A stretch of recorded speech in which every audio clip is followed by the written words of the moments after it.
cavalier. Her quarters connected to the house via a staircase, with doors at both top and bottom. She had to switch on the flashlight as she went down the stairs so she wouldn't miss a step and fall, but as soon as she reached the bottom, she turned off the light.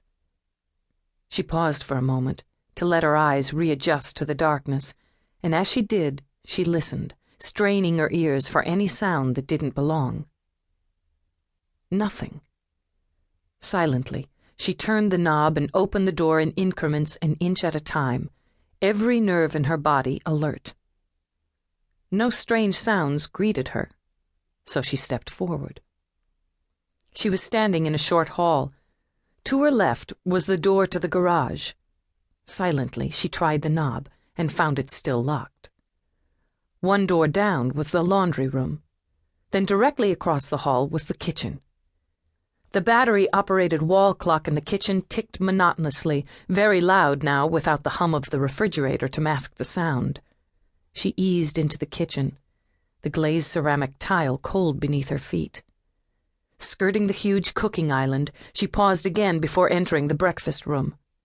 There was more light here because of the big bay window that looked out onto the rose garden, but that meant she was more likely to be seen if any intruder was watching. Her pajamas were a pale blue cotton, as visible as white. She would be an easy target. That was a chance she'd have to take.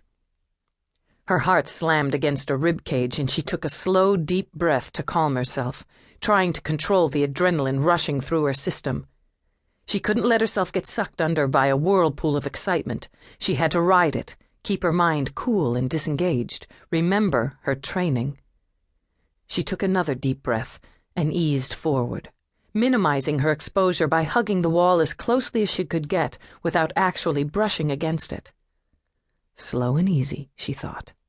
One step at a time, placing her bare feet carefully so she was always balanced, she worked her way around the room and to the door that opened into the back hall. She paused again, listening. Silence. No. A muffled sound, so slight she wasn't sure she'd heard anything at all. She waited, breathing halted, eyes deliberately unfocused, so her peripheral vision could detect any movement. The hall was empty, but after a moment the sound came again, slightly louder from the sunroom? 2 formal parlors and the dining room were on the front side of the house. The kitchen, breakfast room, and library and sunroom were all on the back. The sunroom was a corner room, with 2 walls composed mostly of windows and 2 pairs of sliding French doors opening onto the patio.